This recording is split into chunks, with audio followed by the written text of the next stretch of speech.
issue, whether to have a lockdown, whether to ease, whether to have a tier system and the like, from different angles. The Secretary of State for Health and Social Care, understandably, would promote the public health consequences and the need to act in the public health.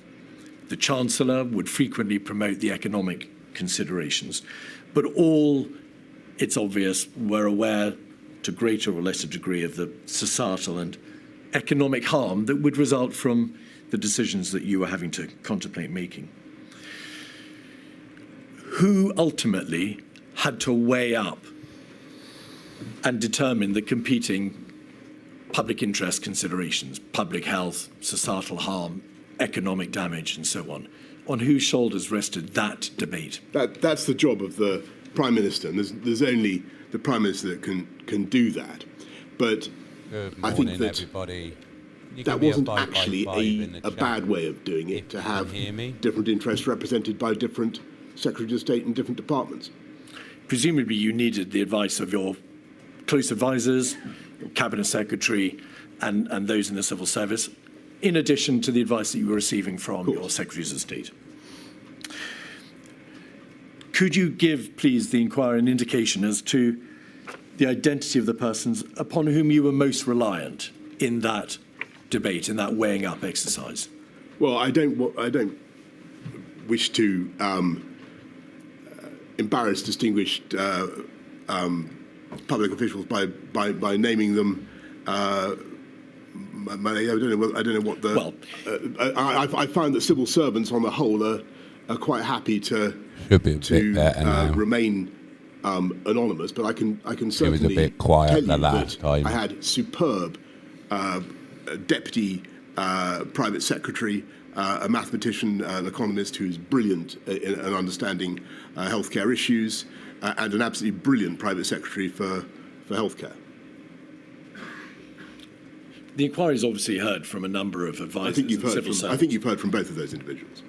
So there's no debate about their identity, Mr. Johnson, and no risk. You may need to make the question a bit more specific, Mr. Keith. The evidence is, Mr. Johnson, that you received advice from advisors in number 10. Yes. Obviously, your chief advisor, Mr. Cummings. Yes. You received advice from the Cabinet Secretary. Firstly, yes, Mark Sedwell, and then latterly Simon Case. You received advice from the CMO, yes, and then the General Chief Scientific Advisor. Yes, I should have cited them first. Yes.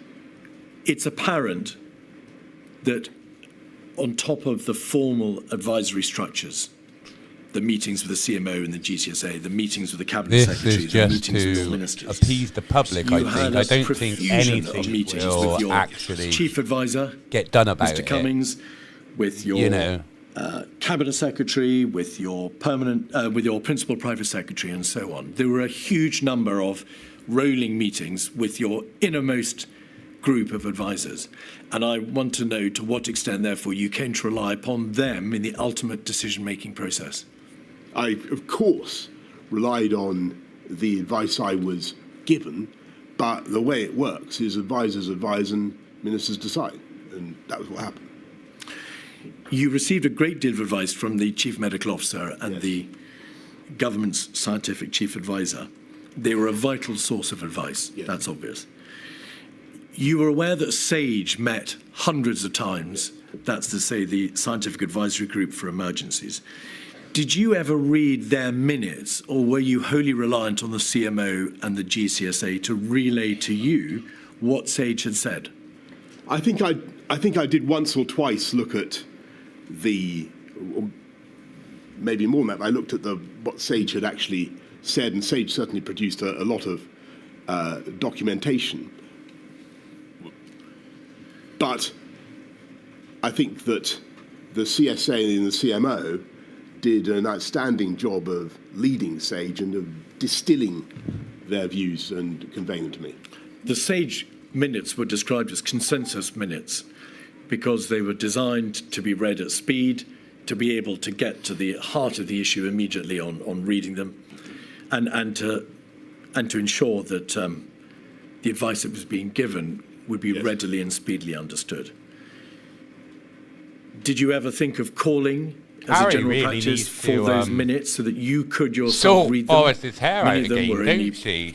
8 or 9 you know pages what long. the fuck is going on As with I say, his I hair? think I did Wow. from time to time look at the consensus minutes. I think in retrospect it might have been valuable to try to hear the sage conversation unpasteurized itself. Anyway, but good morning I to didn't. everybody. Good I morning, was more Swift. than I don't know why content you with the weren't a mod, mate. You've always very been a mod. clear summaries that I was getting. Hello, from Matthew. The CSA and the CMO. Lancaster. It's all, There were all, hundreds of all the consensus ones that minutes, which you support read me in my only, Telegram or given channel. only a fraction of them. That sounds right to me, yes. All right. We'll look in detail at some of the scientific debates that engage government, particularly in the middle of March. Behavioural fatigue, herd immunity, the debate about the reasonable worst-case scenario, and so on. Yes. Did you not think of looking at the scientific horse in the mouth and seeing what was actually being said by the government's primary It's like his scientific advisory mum committee is on just these issues? plonked a basin When you- on his head, As now appears to or be the carry, case, you he's just were- cut round it. I can't be You fucked to became go engaged, to the, particularly to in the the debate of barbers behavioural today. fatigue. Just stick a Why basin didn't you on call and for cut the round primary it. material? Carry. I think that's a good question. I was very, very much impressed by and dependent upon the CMO and the CSA, both of whom are outstanding experts in their field. And it felt to me that I couldn't do better than that. The CMO and the SCA were, of course, concerned with medicine and science, and SAGE was concerned, as it says on the tin, with science. Well, CMO is a professor of public health. I mean, he knows an awful lot about epidemiology and public behaviour in an epidemic. He does. You had no advisory structure around you, however, and by contrast, that dealt with matters such as the economic damage that would be done by the lockdown decisions. There was no pandemic or civil emergency or societal advisory body which might be thought to be analogous to SAGE. In hindsight, and with the passage of time, do you suggest that there was an absence of a proper advisory structure to deal with the other issues and the other considerations which weighed in the balance when you came to make those final decisions? I've thought about that a great deal, and I think in the end that there is such a body, and it's called Treasury, and that is what they do. And you referred earlier on, Mr. Keith, to the competing perspectives of the Whitehall departments and the secretaries of state, and I think for all its difficulties, I think it did work well in allowing me to get fuck up the country. But you can't blame Boris for everything, can you? You know what I mean? He was obviously the Exchequer and going on what Sage Her said, and we all know Treasury Sage was had half their considerable members influence were over the ultimate behavioural decision-making scientists, process, so they because knew how to the Chancellor control the would come and see you in public, and bilateral they knew what they meetings. wanted to do. There were bilateral meetings in the week of the 16th of March, before the first lockdown decision, in late October, before the second, in the summer of 21, and then again in December of 21 in relation to Omicron, and also Eat Out to help out. But that advice was given to you by the Chancellor and Her Majesty's Treasury in a way that wasn't openly transparent in the way that the SAGE advice was provided to you. There were no minutes disclosed Anyway, of the good advice that morning. you Thank you, everyone, for joining me this morning. There was no regular I knew Boris was production of material, giving evidence or to any the kind of COVID published, inquiry. transparent economic analysis. I thought I'd just provided live to you. stream it with chat, Do you think, in hindsight, that was an so error? everyone can think share it that there out was there certainly, and get everybody in. Transparent Come and economic say hello. analysis of the cost of some of the measures that we were obliged to enact, and the fall in GDP, the cost of the CJRS, and the other schemes was plain for all to see. That was all public. Of course, what was not public and is not traditionally public, Got a lot of trolls in this morning. They must be bored. Ain't that right, Patrick? Discussion between ministers, but Because it's only you that troll me. the Like you perspective go in that everyone else's I was fucking being channel and offered troll them. by Why don't you the just fuck off? Treasury was a very useful one, just as the perspective of the Department of Health was a very useful one. The material, so that's to say diary entries and readouts of minutes and so on, Mr. Johnson, show that the Chancellor of the Exchequer would, in this difficult context of making the ultimate decisions about lockdowns and easing and tiers and so on, often get the last word by way of a bilateral meeting that would take place just before you made a final decision. And also that the Secretary of State for Health and Social Care was occasionally excluded from meetings when public health matters were being discussed. Were you aware of that? I think that's. I reject that characterisation of what took place. The overwhelming priority of the government was protect the NHS, save lives. That was our objective, and that was where my officials were coming from. That was what we wanted to do, and I think it was important in that context to. There were lots of things we had to do that were very difficult, very costly, and it was right to have endless conversations with the Treasury. This was what we did. You know, of course, that a great deal of evidence has been given to Milady about the operation and the competence of your administration. It needs to be stated absolutely plainly that the inquiry has absolutely no interest in the salaciousness or the nature of Mr. Cummings's linguistic style or the WhatsApps.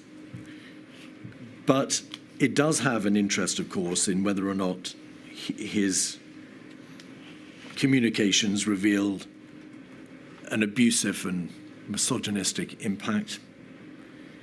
The WhatsApps and the texts shed a direct light on the competence of the government, how well or not the government machinery operated, what you all thought about each other, and what some of you thought privately about the decisions that were being taken. We're going to look in detail at them later, but it's fair to say that in the round that material paints a appalling picture, not all the time, but at times of incompetence and disarray. Can I comment on that? I think Please. That the two things need to be separated out there. I think it is certainly true that this inquiry has, and I'm glad of it, I think has dredged up a phenomenal quantity of the type of material that would never have been available to any previous inquiry into doings in Number 10, because it's WhatsApp communications of a kind that would not have been possible. See, why can this is the thing, right? They all communicate by WhatsApp and things like that, regarding the public. So surely those conversations should be privy to the public. You know, we should know what went on in there. Me, or indeed to anybody else not on that group. I've apologised to one particular person who suffered abuse in that. In one of those publicised, but he hasn't apologised to the public, has he? But I would make a distinction between the type of language used and the decision-making processes of the government and what we got done. And I would submit that any powerful and effective government has, and I think of the Thatcher government or the Blair government, has a lot of challenging and competing characters whose views about each other might not be fit to print, but who get an awful lot done. And that's what we did. Your own Cabinet Secretary, Mark Sedwell, he was, of course, asked to move on, and we'll come to that later, in May 2020, described, according to Sir Patrick Vallance, your administration as brutal and useless, and observed that it was hard to motivate people in Number 10 in such terrible times if they were being shot in the back. That would appear to be a reference to the doings, as you say, of Number 10, to the process and the operation of government, as opposed to the atmospherics. Would you not agree? Again, I think that actually what you're looking at in all this this stuff is a lot of highly talented and highly motivated people who are stricken with anxiety about what is happening. He's just side-skirting, he's just scooting around who are doing their best. What and who, he's like really all being human asked beings, and putting it under on great to how stress everyone was feeling at and the great time. Oh, we anxiety was about really themselves and their own stressed on performance, what we were doing, and will be we inclined to didn't be know what of what we others. had to do. And I The think that greater would good have of been the the same public. of any administration It's all facing the bollocks, smoke and same mirrors. sort of You know. challenges. A bit like on the that scale. Nuremberg Do you trials one, accept it was just smoke and that there is mirrors. a considerable body of material which addresses not just their private thoughts of the other individuals in government, of them personally, but relates to the performance of government, to the way in which your administration actually operated. Do you Yes, accept that as a general proposition? I do, and I think that that was a good and a healthy thing, because we needed, given the scale of what we were facing, we needed constantly to challenge ourselves and constantly to try to do better. Your own chief advisor, Mr. Cummings, described on the 4th of May something the government had done as being the best success of the whole criminally incompetent government performance. How could that be a good thing? Because what he is trying to do is to not for me to explain his quotation. You can ask him yourself. But what we were generally trying to do was to make sure that we delivered the best possible service for the people of the UK. Delivered what going West through an wanted. Absolutely terrible time. And lockstep And it with would not every have been other Western right country. to have a load of, if Then we we had a had load of to WhatsApp saying, aren't we doing start a brilliantly, war, folks? Isn't this going well? and I think destabilise your the criticisms country. might have been, frankly, even more pungent. On And the 27th of March, you know, after could you look at Ukraine? That's just all Mr. smoke Cummings and had mirrors. asserted that You white look war here, had nearly killed huge you know, numbers of people Palestine and cost now. millions of jobs, It's and that Mr. Hancock had failed to get on top of the testing problems. You yourself just to said impose more these restrictions 3 on words, us. totally fucking And, hopeless. you know, that was don't a want to say reference it. to the You read the performance Kalergi of an plan, haven't important part you, of really? government. I'd And stress the word nearly I wouldn't want in for that, the Kalergi in all plan, but response, looking at Mr. it, Johnson. And I would it say is complete that my job from was COVID. not to It's all complete Islamification of the Western world now. not uncritically Sorry, gotta say it. accept that everything we were doing was good, though I as it happens, as I said to you, I do think that the country as a whole had notable achievements during the crisis. My job was to try to get a load of quite disparate, quite challenging characters to keep going and through a long period, and to keep doing their level best to protect the country. That was my job. Do you accept the evidence from Helen McNamara, about which you will be aware, and also from former cabinet secretaries, that Mr. Cummings himself contributed to such a toxic atmosphere that civil servants simply didn't want to work in the heart of government? Helen McNamara said the relationships in Number 10 and the Cabinet Office had a real and damaging impact. You were told directly by Simon Case on the 2nd of July, lots of top drawer people had refused to come to work because of the toxic reputation of your, I emphasize, your operation. Were you aware that there were individuals, civil servants and advisors who were not prepared to work in your administration because of the atmosphere and the working relationships which were in play? First of all, no. Second, I was not aware of that. Secondly, I didn't see any sign of that. I saw brilliantly talented people when we advertised for a post, when we wanted to recruit for a position in my private office. We had, as far as I could see, no difficulty getting wonderful people to step forward. I think, if I might make one self-criticism, or another self-criticism, I think that the gender balance of my team should have been better. And to your earlier question, looking back at it, when I was running London, it was great and it was 50-50 and it was a very harmonious team. I think sometimes during the pandemic, too many meetings were too male-dominated, if I'm absolutely honest with you. And I think that was I tried sometimes to rectify it. I tried to recruit a former colleague from City Hall, but I think that was something we should have done better. Simon Case, who was then the Permanent Secretary Number 10, WhatsApped you yourself on the 2nd of July to say that lots of people, lots of top drawer people had refused to come because of the toxic reputation of your operation. Well, I don't remember that. What did you do? I don't remember that. And my impression was that we had no difficulty recruiting the best possible people. Could we have, please, 48313, page 16, on the screen? These are communications between Mr. Cummings and yourself in May 2020. We're concerned with the bottom half of the page. So can you expand it, because I can't? Yes, 7th of May, Hancock is unfit for this job. The incompetence, the constant lies, the obsession with media bullshit. Reference to testing, you must ask him where we'll get to 500,000 per day and where's your plan for testing? And if you can scroll back out. Just pause a second, Mr. Johnson. If you then scroll in, please, to the bottom half of the page, the last part.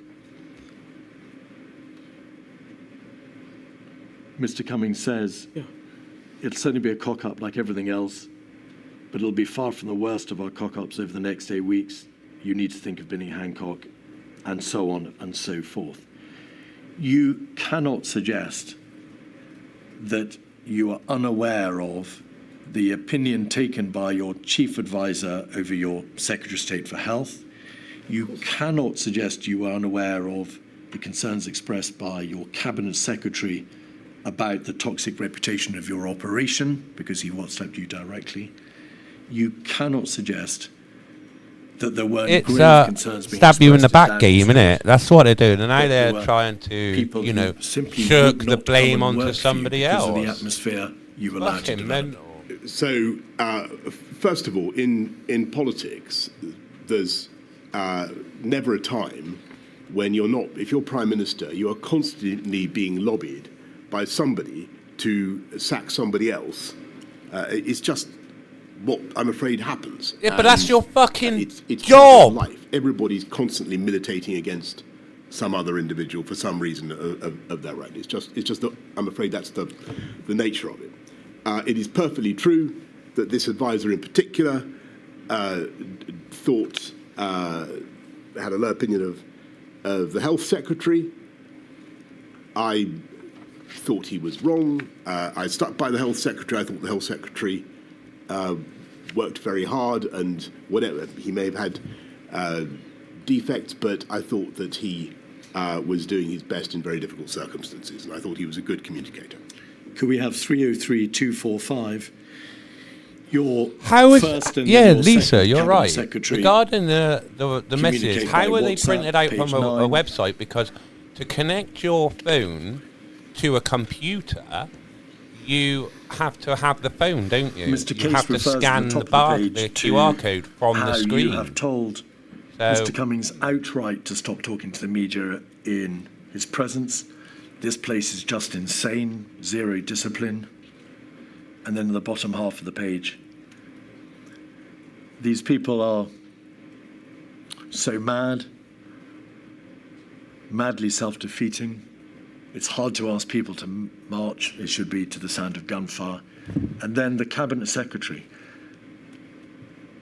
The Cabinet Secretary is the head of the civil service. Is he or she not? I've never seen a bunch of people less well equipped to run a country. That's not a matter of atmospherics or lobbying or part of the general day in, day out friction within government, is it? Yes, I think it is. And I think that as I say, if you'd had the views of the Mandarinate about the Thatcher government in unexpurgated WhatsApps, my lady, I think you would have found that they were pretty fruity. Well, yeah, we all know what Hancock was up to, weren't we? So I can imagine some of those WhatsApp to groups. Be, though clearly it isn't, ephemeral. It tends to the pejorative and the hyperbolical, and I think that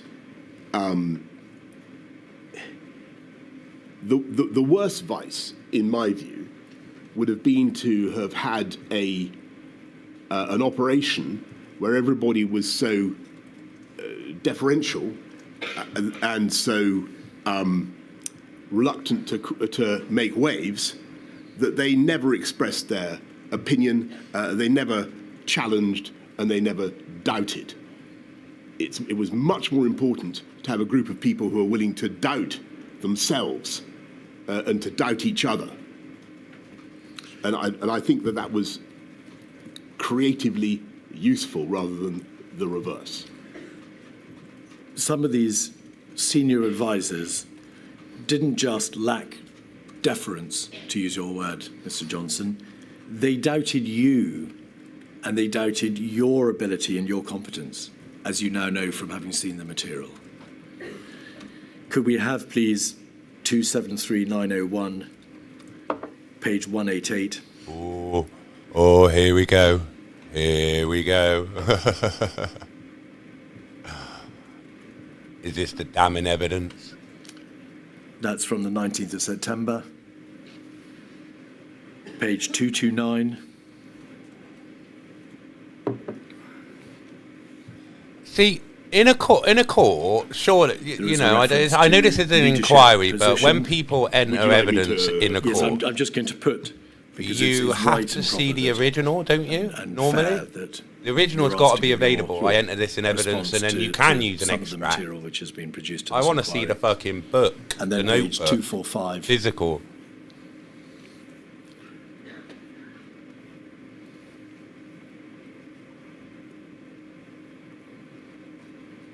The Prime Minister begins to argue for letting it all rip. They've had a good innings. And there is a reference there to lack of leadership, the last line. This all feels like a complete lack of leadership. Look, let me put the question, whether or not these significant number of advisors correctly stated the position, whether or not this was genuine, whether or not there were this is an inquiry, but I watch sentencing in courts now, don't you? But it's always on the judge, it's never on the defendant. The government's chief scientific advisor, its chief advisor, its cabinet secretaries, its deputy cabinet secretary should all be commenting. I think all Crown Court cases should be televised. It should be open to the public, regardless. You can go to court and sit there to be expected in the public gallery. This is a period in which we are.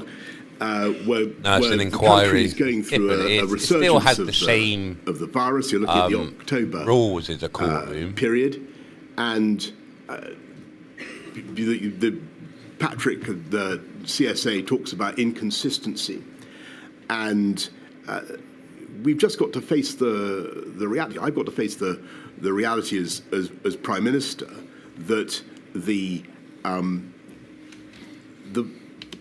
virus seems to be refusing to be suppressed by the measures we've used so far. We're going to need different measures. We've come out of lockdown. We're going into the tiering system. Of course we're changing, but so did the collective understanding of the science.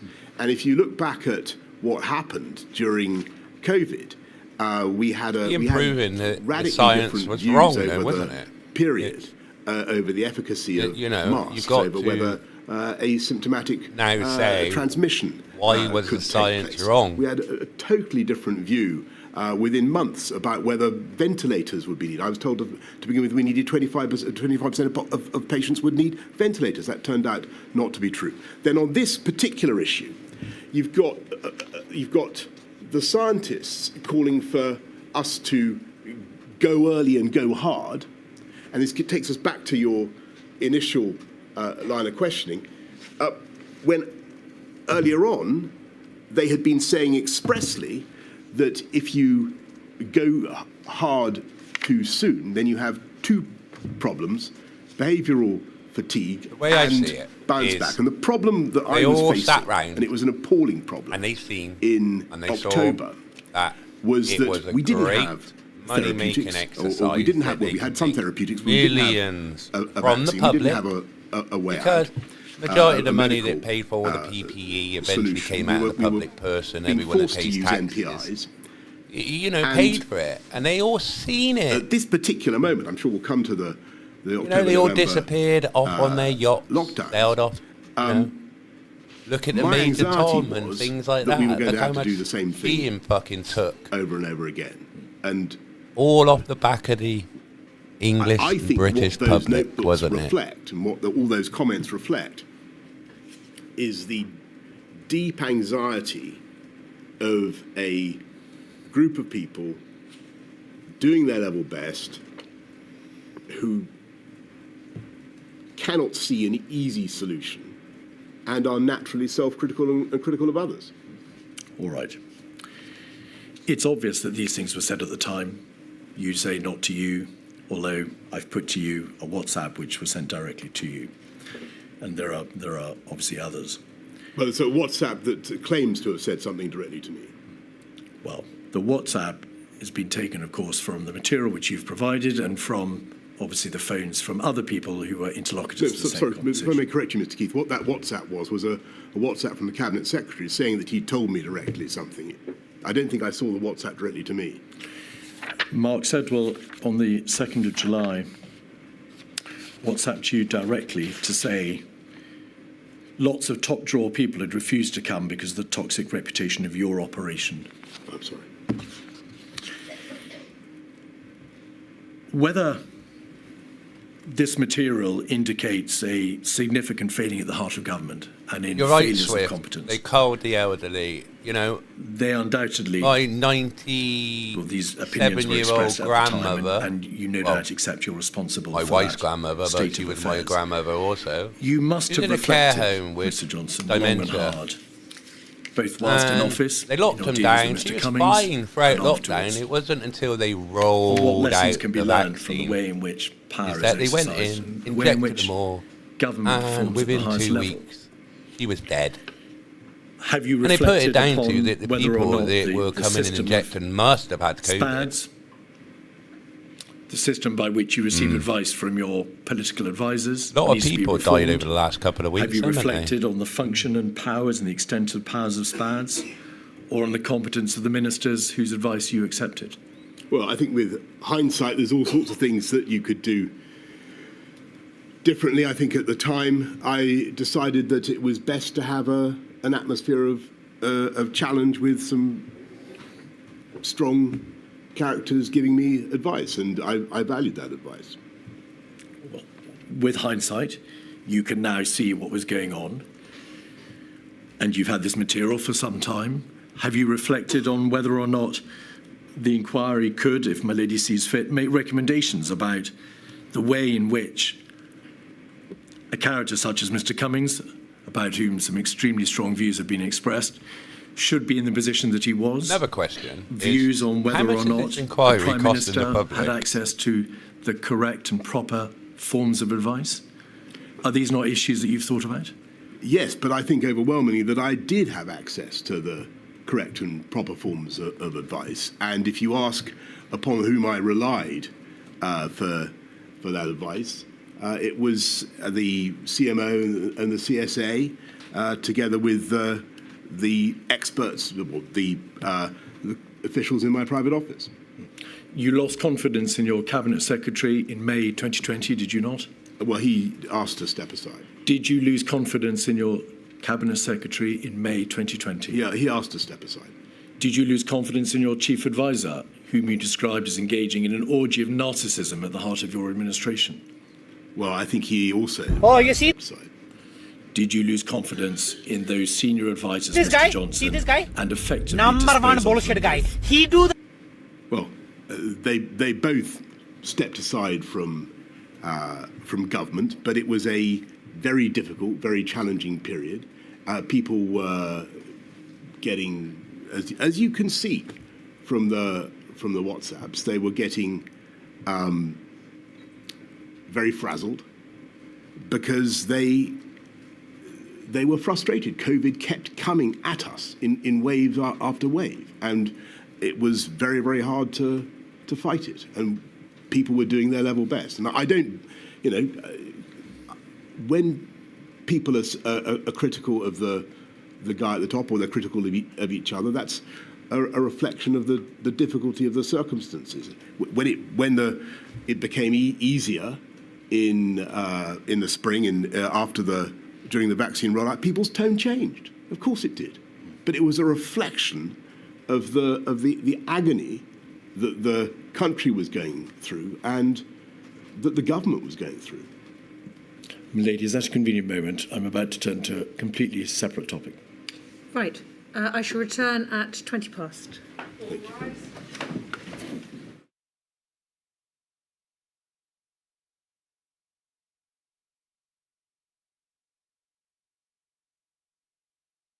So we'll just take a momentary break.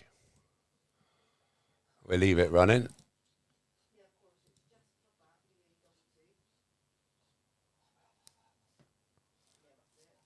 We'll put some music on. Probably get done now for copyright, but I don't care. So how is everybody? We all good? They're only taking a 10-minute recess. So we'll just wait. I'll see if I can load up a video. We'll have a look.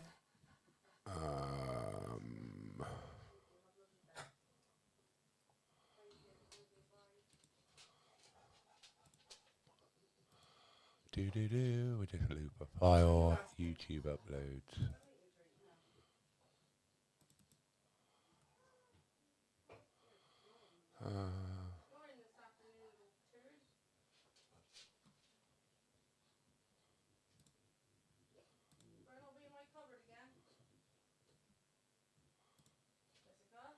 Right, let's see. Where's that to?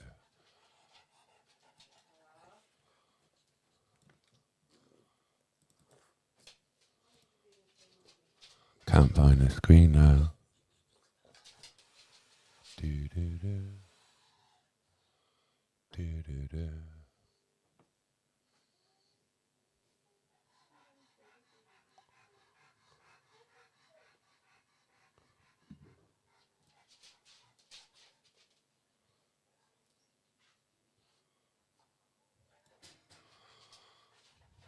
Why isn't that playing then?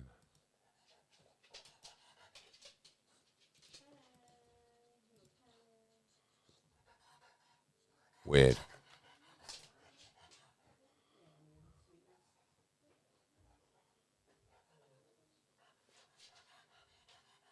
Got me dog next to me like that.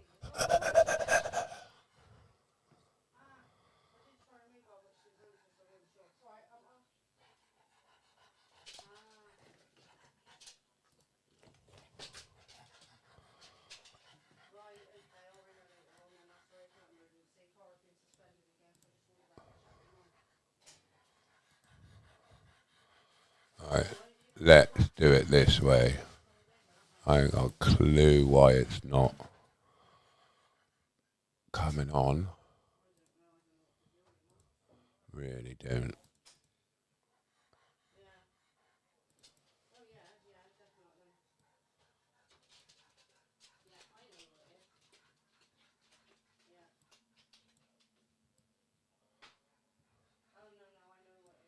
See, it just goes down and disappears.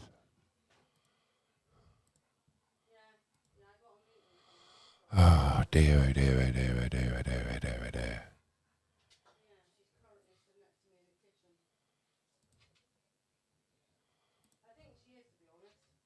I can hear my wife talking in the background. Maybe if I just go display capture and play the video, that might be better, wouldn't it?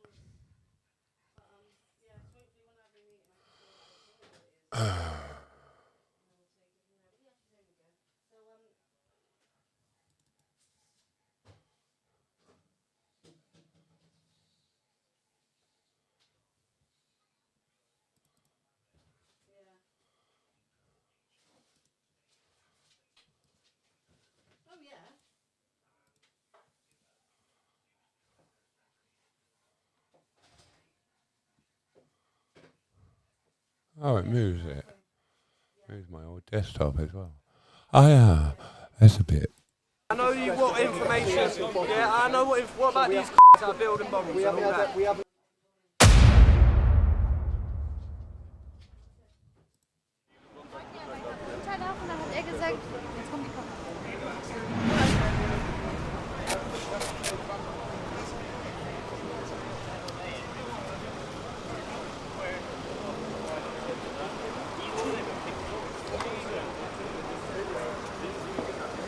We'll watch this video until it comes back.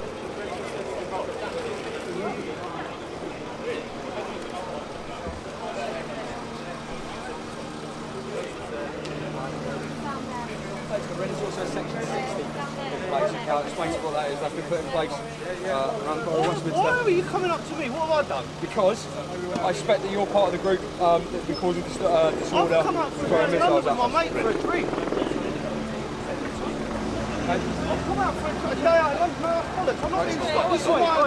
We'll shortly go back to the COVID inquiry. I'm telling you. They are due back at 20 past. Settle down. Look how many there is. Look, two lads. Mate, two lads. Settle down. Two lads. Settle down, mate. Come over here. Don't touch me, mate. What's going on here, man? Don't fucking touch me. I've done nothing wrong, boy. You are going to be searched for Section 60, alright? Search me, boy. Put your hands away from your pockets. Okay, Section 6 has been put in place by DS Taylor. Go on, search me. The reason I'm searching is I suspect that you're part of the group that's causing disorder around central London. Okay, my name's Peter Safe, not the police station. You got insurance going to poke me in the fingers, anything like that.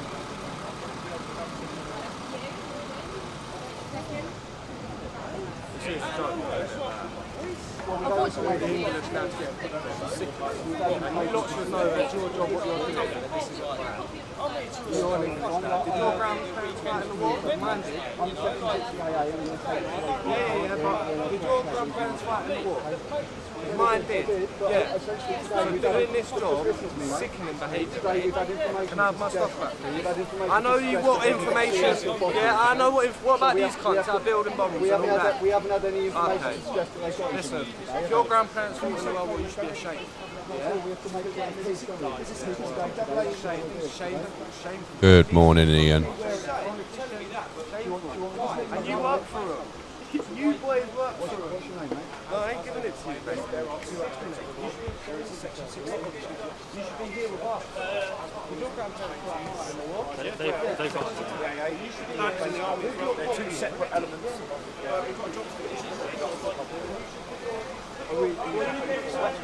Yes.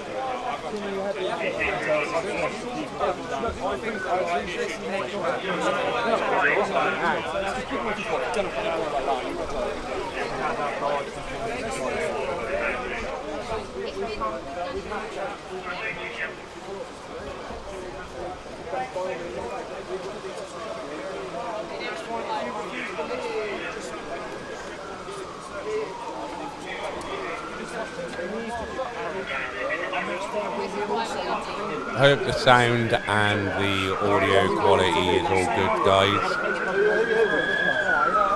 thumbs up in the chat, like it, subscribe if you're new around here. It's a bit of discrimination of it because I'm obviously wearing what I'm wearing. You're thinking, oh, no, you're saying at the end of the day, thank you. To be honest, it's what I wear, man. That's it. Do you want to know? Right, just quickly, your phone's walking in your face cover. You're going to pass one day, giving them telephone. Today.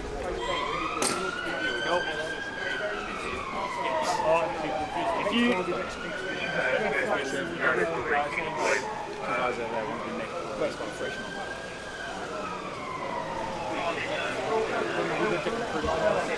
Just let you know.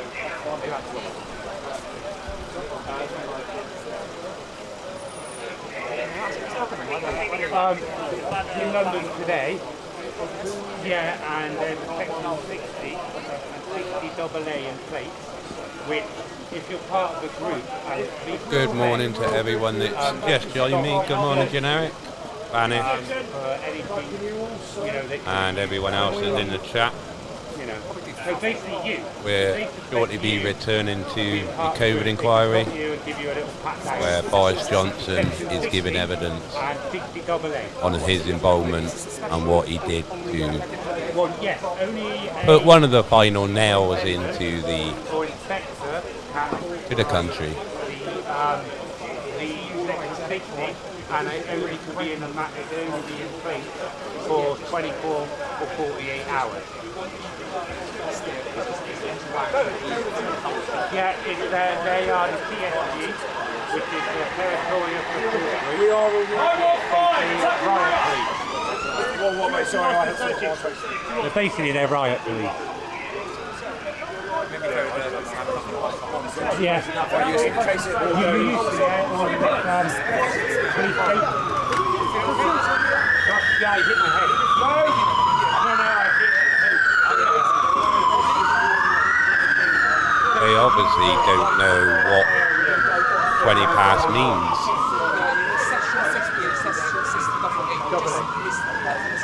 Must be having tea. But we will return the inquiry as soon as it starts again. Law, state recognition in Hong Kong, and everything like that. Even here, we agree with it, but it's against human rights. A chocolate balance it is. Yeah, exactly.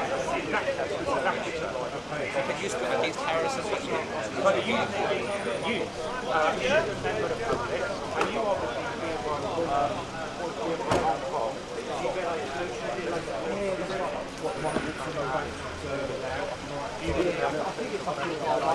like, is that what it was? Whereby the better you are to your master... 915! Attack from the rear! Attack from the rear! Attack from the rear? They're all forming up. 915! Forward! Forward! See where to go. We're going to be taking over a lot.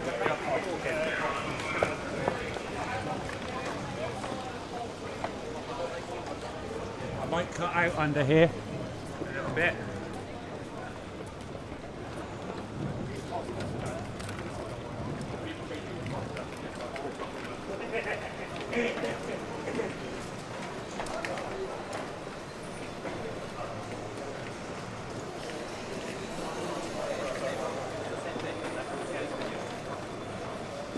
Thank you. All the very best. Take care. Thank you for your help.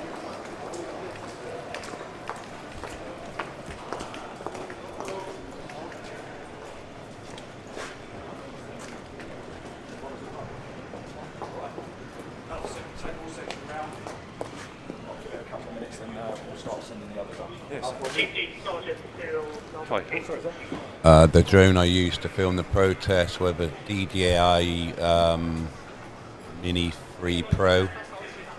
I thought it's closed. Yes, it is an awesome drone. They got the Mini 4 out now, which is super awesome because basically that has got all-round collision protection, whereby the DJI does have it. It has Omni collision on the 4. Camera's slightly better. Yeah, mine's a Mini 3 Pro. 249 grams. have to register it, you have to get an operator's ID. If you actually sell any of the work, you need really a flyer's ID as well, and commercial insurance.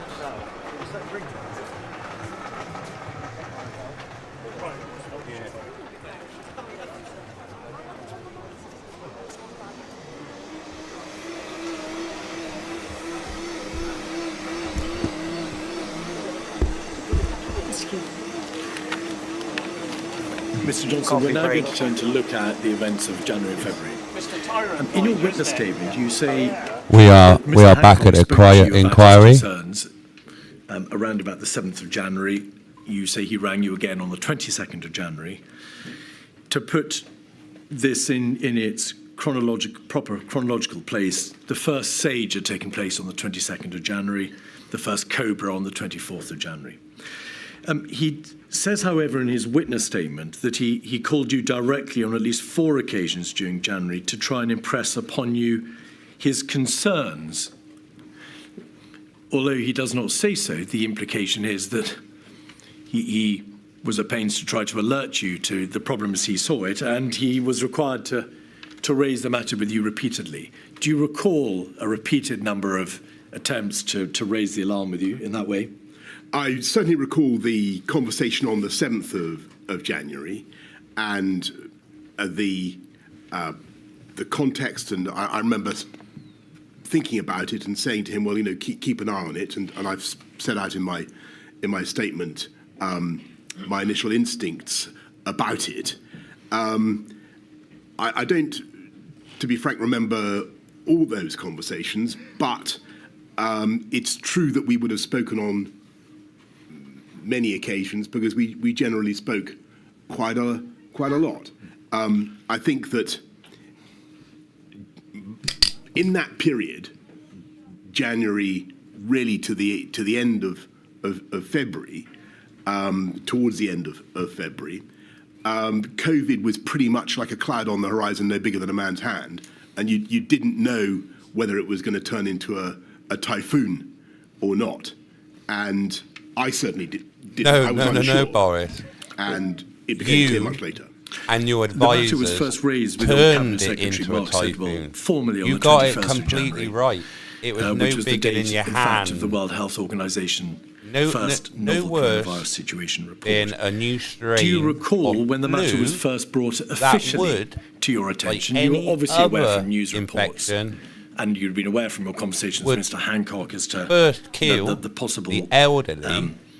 Crisis or the emergence of this virus in China. But when officially do you recall it was put before you? Killed our old I'm sure it's in guise of COVID. In what I've submitted to the inquiry, Mr. Keith. I think certainly there are cabinet discussions in January and in February, and a crescendo of activity about it. But in government, it wasn't yet being escalated to me as something of really truly national concern. Indeed.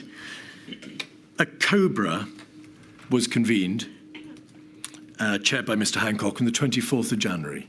And then he chaired a further COBRA meeting on the 29th of January, then the 5th of February, then the 18th of February, and then the 26th of February. Right. It's plain that was quite permissible. COBRA doesn't have to be chaired by a Prime Minister. Yep. Indeed, it can be chaired by an official. But the sheer frequency of those COBRAs, there were then 5 COBRAs within 1 month, all on the same issue of this emerging virus. Didn't the seriousness of the position in late January make itself plain to you? How could there have been a need for a COBRA every week for 5 weeks in relation to an issue that didn't require your direct involvement as the Prime Minister? I think for the reason you've given, which is that a COBRA is a regular occurrence in government when there's something that a particular government department is leading on. In this case, it was health. The possibility of a coronavirus pandemic, which was only declared by the WHO on the 12th of March, was not something that had yet been, hadn't really broken upon the political world, certainly in my consciousness, as something of real potential, a real potential national disaster. And in that period, end of January, beginning of February, it's not much in the political world. I wasn't asked about it, for instance, at all at PMQs. Were you even aware that Mr. Hancock was chairing COBRAs to deal with a new and emerging respiratory virus on those 5 dates? I think that I was aware that Matt was handling it. I couldn't swear that I was aware that he was handling it in that way on all those particular dates. My instructions to him were to keep me posted, and I would do whatever I could. But by the end of the month, clearly, by the end of February, I'm getting anxious about what we're doing. We'll come there.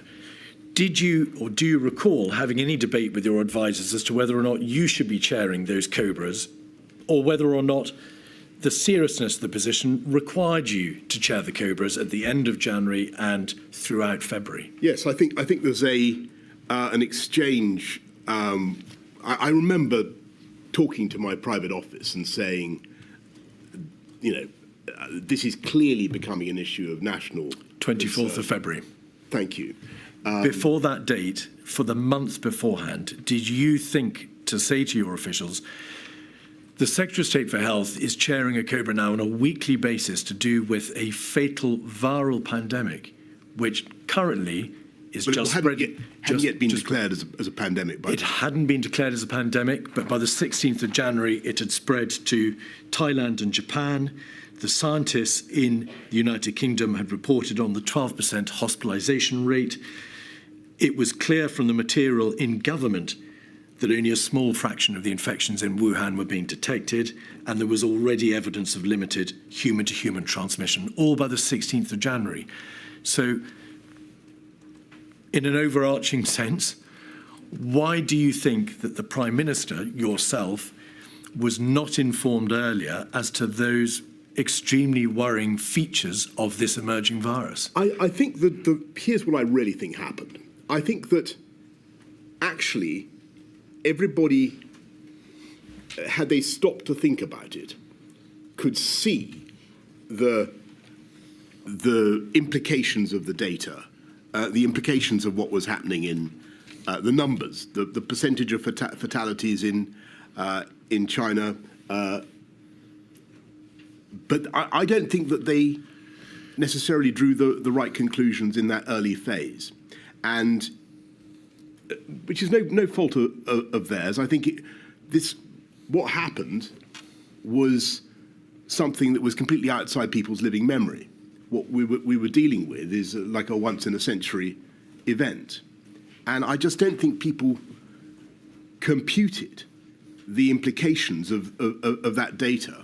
And it wasn't really escalated to me as an issue of national concern until much later. And as you say, I said, look, I think I've got to chair these COBRAs. You were the Prime Minister. You're obviously an extremely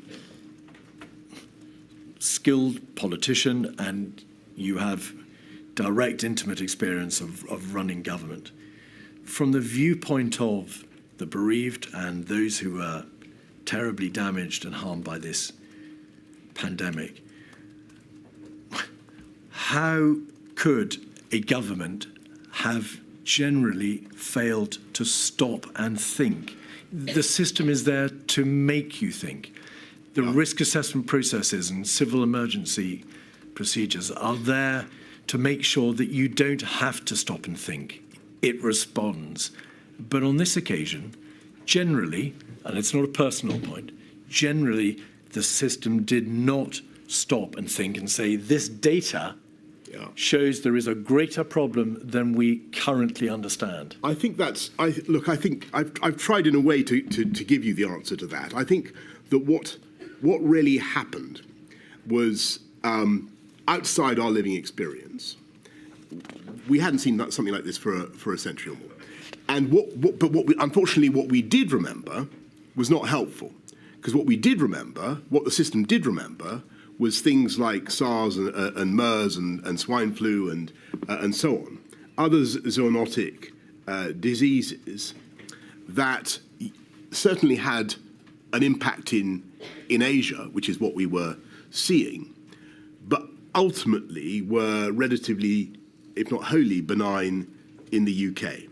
And if I had to guess an answer to your question, Mr. Keith, I would say that was probably the default mindset, and that was basically because of people were operating on the basis of their lived experience. So a failed mindset. I think it was a human natural response of people based on what they had themselves seen and observed in their lifetimes. But from the context, from the prism or from the viewpoint of the efficacy and the competence of the government response, regardless of the psychological issues that may have been preying on the minds of its constituent individual parts, that the government failed to wake up, did it not? It failed to understand the significance of the crisis, and therefore it must follow, failed to take steps speedily enough. I think that it would certainly be fair to say of me, the entire watch Boris's head movement, scientific, especially when he's saying yes. That we. But someone said in the comments, micro expressions of the challenge. They are expressions. So if you're saying yes, his head will say no if he's lying. Early days, right? It's only micro. It's only a minuscule movement left to right. To the sequence of Boris NPIs won't know he's actually doing it. It's a micro expression. Your body does it without even realizing. We were all collectively underestimating when he's how lying. Fast His head will be doing the opposite. It will be telling you the truth. We put the peak too late. The first peak too late. We thought it would be in May, June. That was totally wrong. I don't blame the scientists for that at all, but that was the feeling, and it just turned out to be wrong. But the evidence before Milady shows that the scientists, at least in part, were aware by the end of January of the hospitalisation rate, of the fact that the number of infections was grossly being grossly underestimated. It is an involuntary movement. Your body cannot help human transmission. but tell the truth. They were aware by the beginning of February that there was no effective test, trace, control, isolate system in the United Kingdom. So once the virus spread beyond China and became self-sustaining, there was no effective means of stopping its entry into the United Kingdom. That was all known to the scientists, at least by the beginning of February. Why wasn't it known to the on the test, trace, ministers? On the test, trace, and isolate, on the whole diagnostics question, I think if you look at the evidence, you can see actually that we were being assured. I was being assured that we were in a good place on that until it became clear that wasn't quite right. But I'm asking about the system. Forgive me. I'm asking about the system. If the scientists knew and had the data from which the government could draw the proper conclusions, why didn't the government systemically rise up in light of these alarm bells and do something? Well, I don't wish to say that we were oblivious, because we weren't, and actually a lot of work went on, a lot of planning, a huge amount of discussion. So I think I'm talking quite a lot now. So I think the CMO first briefed me about it on about the 4th of February, and we talk about what could happen. SAGE, as you say, is meeting. It's not as though nothing is happening. No, I think that what is going wrong possibly is that we are just underestimating the pace, the contagiousness of the disease, and you can see very clearly from that crucial moment of transition from the 12th to the 13th of March, how radically the scientific appreciation of the situation changed. Sage on one day was... Forgive me, Mr. Johnson. I'm asking about January and February, where we haven't got to March yet. When did you first become aware that the test and trace system, whilst extremely efficient in practice, could not be extended beyond the first few hundred cases, that it was a system designed for high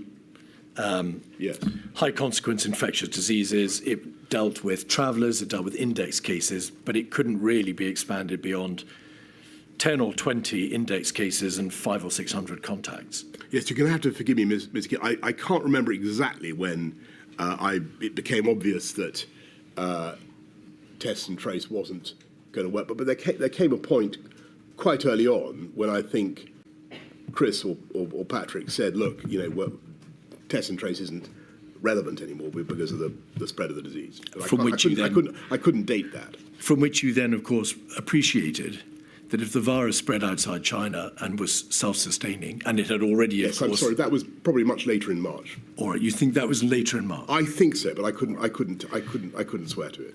There was a box note on the 30th of January, 136734. This is an email from a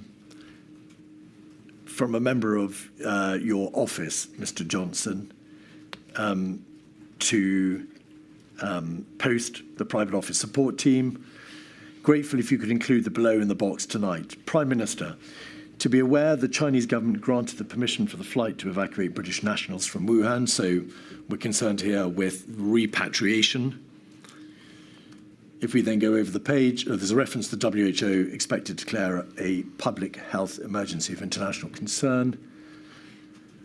And then also to be aware, the FCO is drawing down non-official staff across the network in China. The day before, on the 29th of January, there was a Cobra 56226. You weren't, of course, at that Cobra, Mr. Johnson. You've explained how you didn't chair a Cobra until March. If we look at page 5, we will see that the chair, Mr. Hancock, hears from the CMO and Public Health England about the fatalities in China. There was evidence of human-to-human transmission, and Germany had 4 confirmed cases.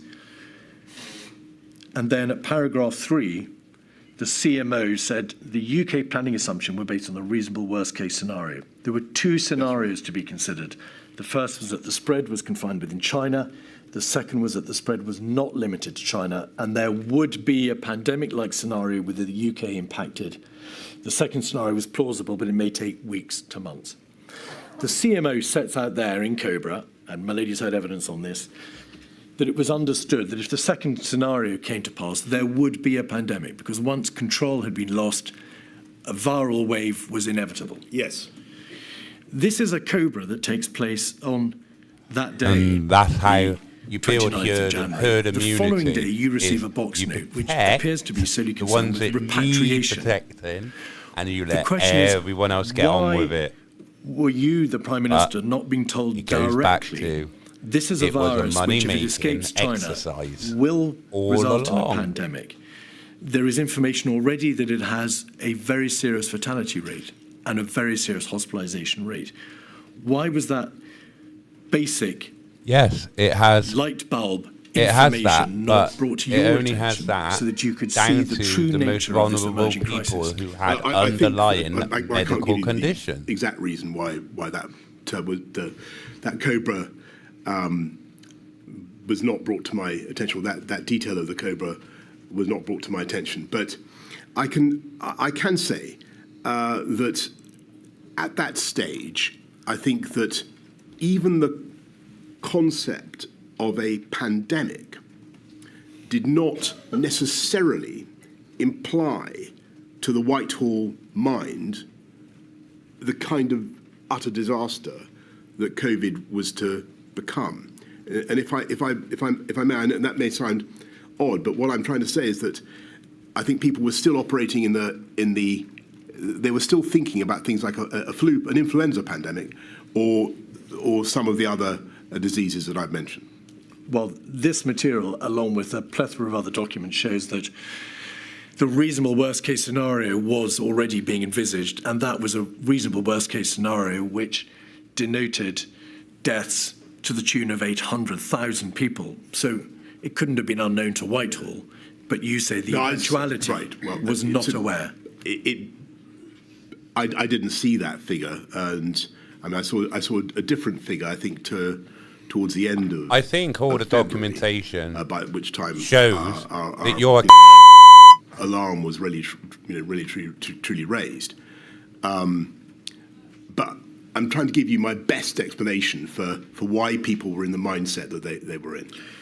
There was a cabinet on the 31st of January, 56125. If we go to page 10, please, we can see the nature of the debate. It was, of course, chaired by you that afternoon. And the Secretary of State for Health and Social Care, Mr. Hancock, says 2 cases have been confirmed in the United Kingdom. They had been, of course, confirmed on the 30th and the 31st of January. It was a very serious problem in China, a large number of cases and fatalities. And then the debate moves on to the typical infection rate of 2.5 to 3 people, and the mortality rate 2%. Yes. So if the reproduction value is 2.5 to 3, that is to say 1 person will infect 2.5 to 3 people in an unimmunized population, and the mortality rate. So why didn't my wife infect me when she was confirmed cases is not tested positive means for a it? very, very large number whatever of people she tested positive for, she didn't give it to me. That's right.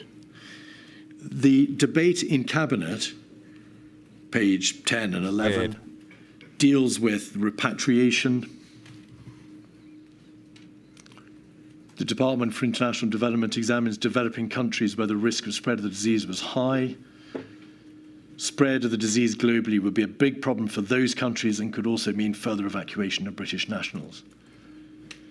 So the debate focuses almost exclusively around the position abroad, the repatriation issue, and despite the reference to the mortality rate, the reproduction figure, and the knowledge which was already in the possession of government that there was confirmed cases outside China with sustained human-to-human transmission, nobody stopped to say this means inevitably a huge number of deaths, a wall of death, and this country, if it escapes China, being overrun by the virus. Yes, I think the word inevitably there is the one that I would pick up on, because I think if you look at what the Secretary of State for Health told the Cabinet, he said if the Chinese grip it, then it won't be a problem. But if China don't grip it, then that could be very serious. But your point is still basically a good one, which is that we had to think about what happened if China didn't grip it, and I think we just have to put our hands up here and say, look, I think because of the absence of collective memory, because we were operating under a different set of assumptions, I don't think that we were able to comprehend the implications of what we were actually looking at. And I think that, let me put it a different way.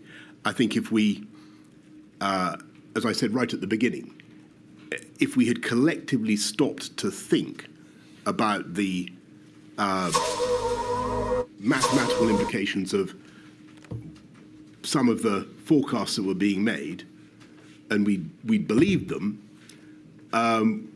we might have operated differently.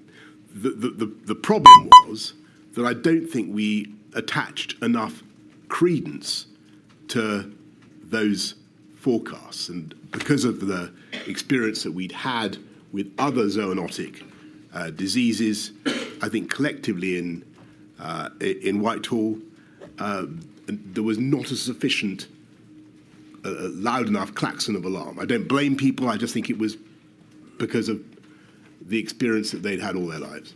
The material, Mr. Johnson, shows how at various stages you warned against overreaction. You made the point that SARS and MERS had not turned out to be as serious for the United Kingdom as some had feared at the time.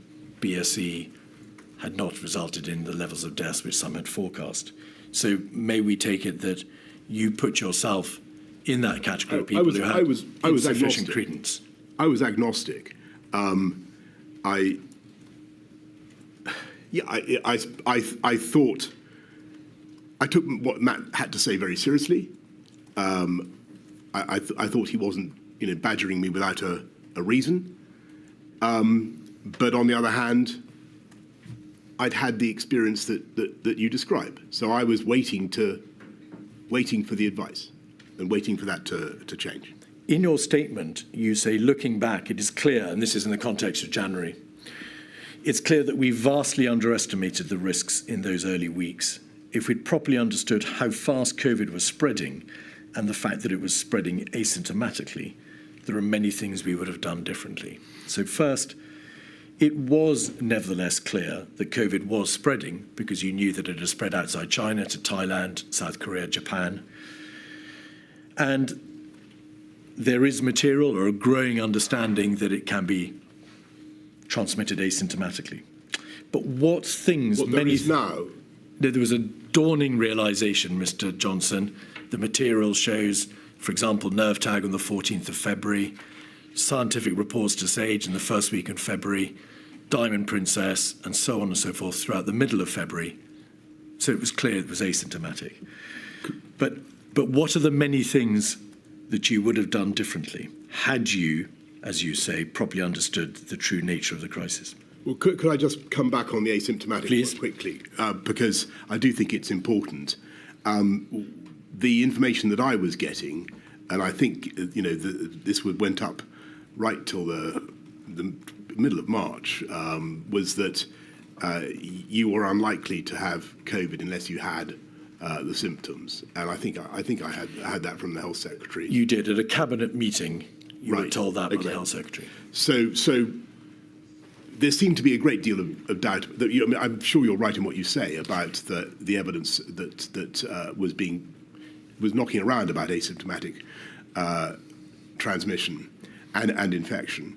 I think if we'd known and fully understood, to answer your question, the speed of transmission and the infection fatality rate, case fatality rate, I think clearly we would have acted immediately to accelerate test and trace,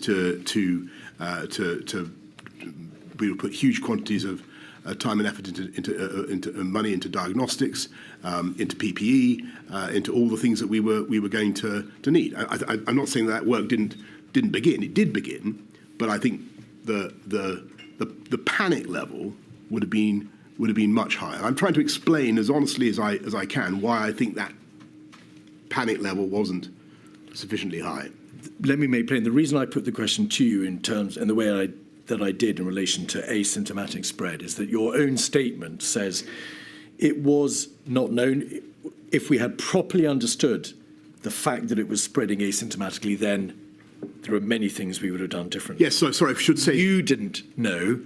You've explained that you didn't know it was spreading asymptomatically, but my suggestion to you is important parts of the government knew by mid-February that it was spreading asymptomatically, and that there was therefore a governmental failure to act on that information in the way that you have very eloquently described. Well, I can't comment on that because I don't know, what people thought about the issue of asymptomatic transmission in February. I do remember what we were being told. I do remember the view around the cabinet table.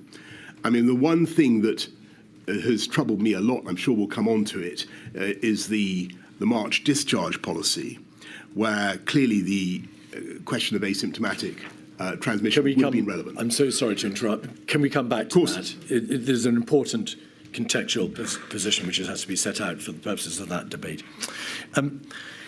There is evidence before the inquiry that the Chief Medical Officer told Mr. Hancock at a meeting on the 28th of January that there was credible evidence of asymptomatic transmission within Germany.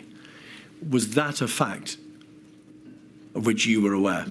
Did you know that? No, that CMO's... Mr. Hancock had been told there was credible evidence of asymptomatic transmission within Germany at a meeting on the 28th of January. Well, if I was told that, I've completely forgotten it. My memory of the asymptomatic transmission issue is as I've told you. Not you, Mr. Hancock was told. That's right, Mr. Johnson. Why isn't No, sorry, I understand. Time he spent in my lady, hospital. what I meant was, if I knew that Chris had told Matt that they're talking about at some stage, it's completely gone from my mind. What I remember about asymptomatic transmission is that insofar as I paid attention to it, it was not thought to be taking place. Borders. Your statement states that the advice that you got consistently from the CMO, the government chief scientific advisor in SAGE, was that closing the borders wouldn't work. Certainly didn't close if the you borders close them to dramatically or stringently, invited guests. then of course there are very real It crossed the channel. They were sailing in all through COVID. consequences. And if you just have screening or light touch restrictions, then they may during our achieve very lockdown little. Will you just explain how you received that advice, in fact, consistently from a COBRA, or the time of a COBRA on the 5th of February, through a cabinet meeting on the 14th of February, and through to the end of February? It was consistent advice that you received. Yes, thank you. And that is one of the most fascinating things about the scientific advice during this pandemic and the view about behaviours. Many things changed, as I've said. About, masks, other MPIs were thought they moved up and down in the value that people put on them. But when it came to borders, there was an overwhelming scientific consensus, as far as I understood it, that trying to interrupt the virus with tougher border controls brought you really very little. You might delay by a matter of days or perhaps weeks, but you would not stop the virus from entering the UK. And I think that was, I think a lot of people all we did was we closed the country down internally found that and very still let hard to everyone understand. fucking flood in. Because I think intuitively, we think if you just stop this thing coming in, and it was very important for me to try to understand that point and to try to explain it to the public, because the public, I think, really believe instinctively that you can fix this with tough border control, or often do, and it's a difficult point sometimes to get over. Mr. Cummings says in his statement that you asked rhetorically, aren't people going to think we're mad for not closing the borders? Well, I may well have said something like that, but I think that I think it was a question that people were asking. raised. He also says, Mr. Johnson, that because of your general attitude that COVID was like swine flu, you weren't particularly inclined to challenge the scientific advice at all, to the effect that border restrictions would make no difference. Is that true? Well, the two statements seem to me to be inconsistent. Well, is it true or not? I certainly thought it was. I thought it was a point worth picking up with the scientists. I wanted to understand the reason why border controls didn't work. But in retrospect, you can see that they were right. Countries that did try to use borders as a way of containing COVID really didn't succeed in that. So did you pick the point up? You say, I think it was a point worth picking up with the scientists. Did you push back in any way with the scientists and say, can that be right? Is there not anything that can be done to at least restrict the spread of the virus now that it's left China? I certainly remember many conversations about borders. Quite how adversarial I was, I couldn't tell you. All right. There was a stock take meeting on the 4th of February, 146558, when in the context, Mr. Johnson, of a general debate about the DHSC, hence the description stocktake meeting, the Chief Medical Officer gave an update.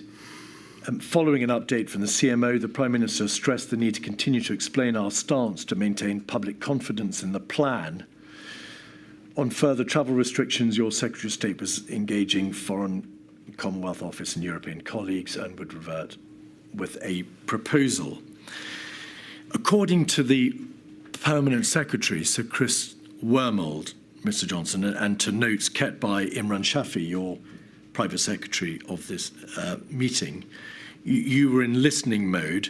There was a discussion about possible fatality numbers, but you expressed scepticism about those figures, the fatality numbers, and you noted, they say, that high fatality figures had been given for BSE, bovine spongiform encephalitis, and swine flu.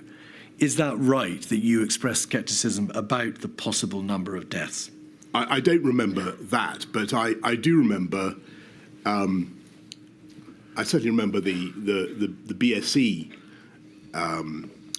scare, and I remember the immense destruction that did to the agricultural sector in this country, and you know the way that all turned out. I think, you know, it would be fair to say that I wanted to probe them on their forecasts and to try to understand, you know, the basis on which they were making them. You've described how the Whitehall system, the process of government in Whitehall, failed to have a light bulb moment and appreciate the seriousness of the position. Would you accept that being informed about the possible fatality numbers but expressing scepticism and drawing a false analogy, as it turned out, with BSE, was a lost opportunity on your part to drive the system further forward with rather more urgency than appears to be the case? I certainly would accept that my mindset, like the mindset of, I think, the overwhelming majority of the ministers and officials in Whitehall in that period, Jan to mid-Feb, was not as alarmed as we should have been. That's definitely right. 236371, page 37. Mr. Cummings sends a text to what was called a Number 10 Action Group. It's dated the 6th of February, so it's early in February. We know that you were party to this WhatsApp group because your name appears at the bottom, Mr. Johnson. Dominic Cummings, we need a briefing on corona tomorrow. Chief scientist told me today it's probably out of control now and will sweep the world. Will be major comms exercise. Sir Edward Lister then refers to the Cobra meeting, which was clear that China is probably losing it, and once it reaches us, not if it reaches us, once it reaches us, it will not peak for 3 months. Dom is right, the comms is key. And then you say, yes, please, need to talk coronavirus comms at 9.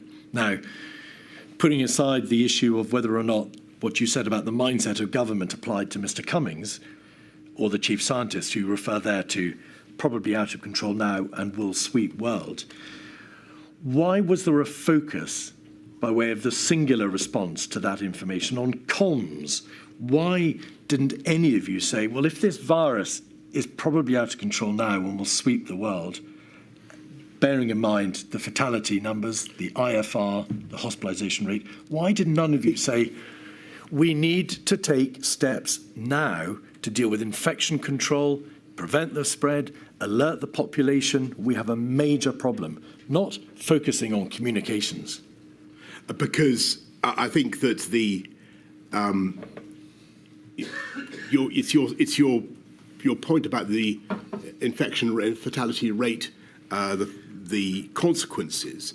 I think that when you read that an Asiatic pandemic is about to sweep the world, you think you've heard it before, and that was the problem. And so I say we need to talk about it, but I think it would be fair to say that the scientific community within Whitehall at that stage was not telling us that I was not being informed that this was something that was going to require urgent and immediate action. But you knew, and I think that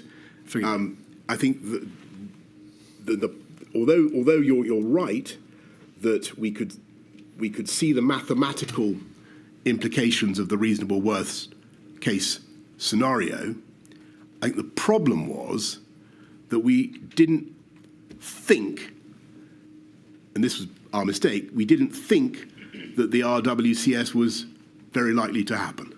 That was the problem. We'll come to that. So when I get told, anyway, forgive me. But BSE did not have a 2% fatality rate. Swine flu did not have a 2% fatality rate. So when you say there was an institutional failure to realise the seriousness of the position because of prior Asiatic epidemics, or because of BSE or swine flu, the difference was, and it was known to government, was that COVID had a 2% fatality rate, and BSE and swine flu had not. That is entirely correct. But I think the tragedy is that we were operating, as I said in my statement, on a fallacious inductive logic about previous reasonable worst case scenarios and this one. And this was the one where I'm afraid the worst predictions turned out to be, or almost the worst predictions turned out to be correct. 56137 is a cabinet meeting on the 6th of February, which you, of course, chaired. On page 6, so that the public can understand, Mr. Johnson, that this document, which is minutes of the whole cabinet meeting, has large parts redacted as being sensitive and irrelevant because, of course, Cabinet dealt with many other issues other than just coronavirus. But on this page, page 6, Cabinet turns to update on coronavirus. It's very serious. Official estimate was around 28,000 cases, but that's likely to be a significant underestimate. The virus didn't appear to have been contained in Wuhan. The mortality rate was only around 2%. There is a reference to a ministerial exercise on this page. So what date is this cabinet? This is the 6th of February. There we are. There will be a tabletop exercise the following week. What was your understanding of that tabletop exercise? Did you attend it? I didn't. Did you have any role in that? I didn't attend it, and I'm sure my officials did. All right. And then just 3 lines above it, the central point to make was that the government had a plan to deal with this illness, and this was guided by science. Did you ask in the course of that cabinet meeting, what, bluntly, is the plan? I understood the plan to be, from what Matt had said and from the discussions I had had, that we would try to isolate, test, and trace people as they arrived. That was what I thought the plan was, and my impression was that we had a good testing system. But I don't. To answer your question directly, I can't be confident. I said in that meeting, what is the plan? But that is my understanding of what it was. A week later, on the 14th of February, Mr. Johnson, there's another cabinet meeting and another update, 56138. Page 1, we see the attendees. Page 6, the update on coronavirus.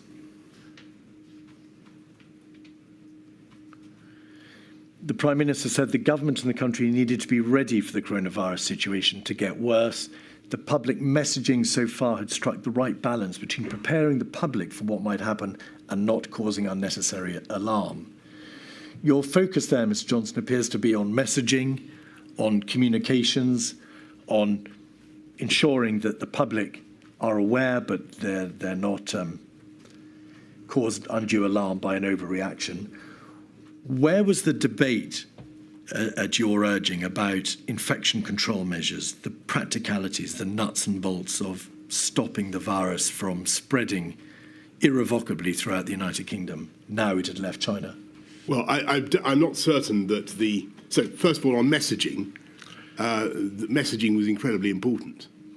Messaging, in the end, was the most important tool we had to deal with the virus. I don't think we should deprecate the importance of messaging. As for measures to tackle infection, the spread of infection within the country, we've talked about borders and we've talked about test and trace. Messaging was incredibly borders didn't really offer a panacea. Test and trace, we were sadly not as well prepared as we should have been. So the borders were never going to work. The test and trace couldn't work because it was only for a handful of cases. You've identified no other practical means at the disposal of government to prevent the spread of the virus. Why doesn't somebody say, we have a major problem here? Not only is it coming, but the two measures which you've just identified aren't going to work and will never work. Because for the reason I've given you, which is that although we can see the RWCS and we're seeing these numbers, we are not yet believing, perhaps irrationally, but we're not yet believing that This is just the RWCS or anything like it Plain and is simple. going to happen. It's to appease And the sheep. that's fundamentally the problem. Oh, Page 7. the inquiry's doing There's another something. reference to the government's plans. Gonna save there us were plans all. in place. It's a bit like Andrew Top of the page, Bridgen in concluding the truth government's chief movement. medical officer said You that if know? the virus became widespread in the United Kingdom, hell. widespread in the United Kingdom, there were plans in place. When the chief medical officer told you that, what did you make of it? Bearing in mind that if the virus was widespread, it would necessarily have extended beyond the limited test and trace system about which you were beginning to understand something, and the borders have obviously failed. What were the plans, did you think? I think that he's referring there to testing and tracing, but plainly that was inadequate. At a certain stage later in the month, as I think I say in my statement, Chris did brief me about NPIs, about lockdowns and other measures. Indeed. On page 8, you sum up the meeting, Mr. Johnson. You're grateful to the Secretary of State for Health. It was challenging to convince people, grateful to the Secretary of State for Health and Social Care and his department for their work, and particularly for getting the balance of communications right. There was potential for the virus to have a large impact on the UK's economy. Was it because of the mindset to which you have referred the inquiry that you didn't say there is potential for this virus, indeed a probability now that it will kill, think they're awake, rather than people focusing on the woken or economy? whatever. Because I didn't say that because you use the word You've seen probability through everything. in the sense of, It showed I us suppose, coming, meaning you know, overwhelming. and the only way to get out of it, we that all was know not the what we only way to thought. get Not out what I of it. thought, certainly. All right. Everyone's got to do But I it. did think that we were now in a situation, But everyone's almost just too certainly, interested in making where it we were crackle going or to have to something. take a lot of measures to contain it Really get that into would the crux of what be needs to happen. costly and difficult. So that's the point. And if you think about it, that was my BSc. You're notwithstanding your excellent point that it wasn't nearly as fatal as people had originally said. It costs an awful lot of money. Cobra on the 18th of February was not a meeting that you were present at, but if we could just have up 56227. In broad outline, Mr. Johnson, and we can see this, I think, from page 7, the director of the Civil Contingency Secretariat says to Mr. Hancock, who chaired the meeting, paragraph 7, there was work to be done to create a clear plan of activity. It's not appropriate for me to ask you what was meant by that phrase. Sorry, this is Matt speaking, is it? No, that's if it's paragraph 17 on page 7. The chair invited the director of the Civil Contingency Secretariat. This is her responding. Yeah. This is Catherine Hammond. Indeed. Were you aware as Mr. Hancock has acknowledged and has told the inquiry, by this date, the 18th of February, that, quote, there was no rule book.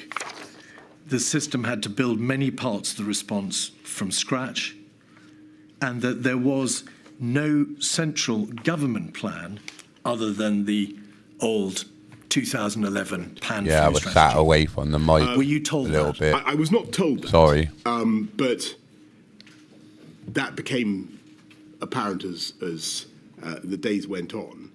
And clearly, one of the things I hope in this inquiry is that we will have a much better system of planning for these types of events.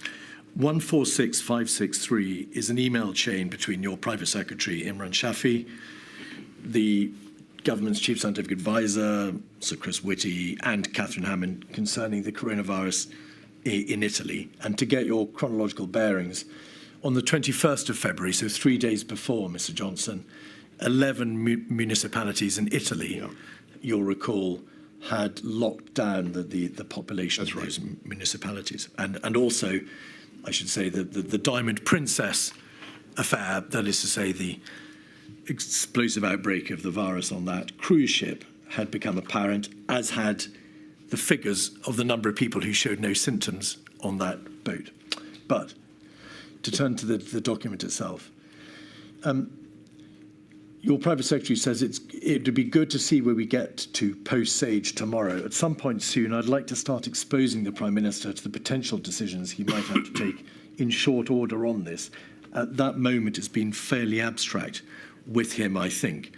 Now, plainly, Mr. Johnson, you can't go digging around in other people's emails or in government systems to find out for yourself what's happening. You have to be reliant upon on what you're told.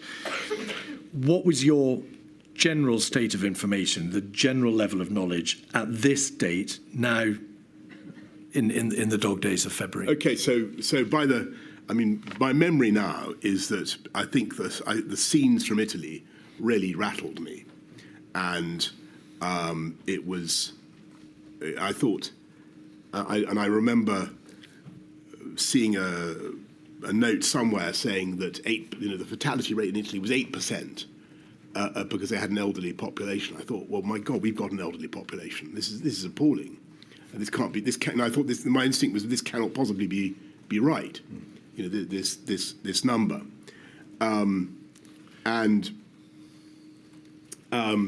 Just so you know, I look at all this stuff in which we seem so oblivious with horror now. I mean, we should have twigged. We should collectively have twigged. Much sooner. I should have twigged. I think what Imran is trying to do here is to get the scientists to take me through the idea of the MPIs and what that would involve. This is the 24th. There'd been a COBRA on the Tuesday before, the 18th of February. There wasn't a COBRA, in fact, again until the 26th of February. This was just on the cusp of half-term. There was no cabinet between Friday the 14th of February and Tuesday the 25th of February, but SAGE and NERVTAG continued to convene. Despite being, as you've said it yourself, seriously rattled by the news of Italy, did the tempo of work on coronavirus nevertheless dip during the half-term break that followed? I noticed that you've been over that period in your previous interrogations in this inquiry, and I hope the inquiry is satisfied that actually there wasn't a long holiday that I took in that. You personally, let me ask you, because I think that there was some misapprehension. You carried on working. Because I did, returned to and Downing. for instance, on the 18th. If you'll allow me to set out the picture, Mr. Johnson, it may make things a bit easier.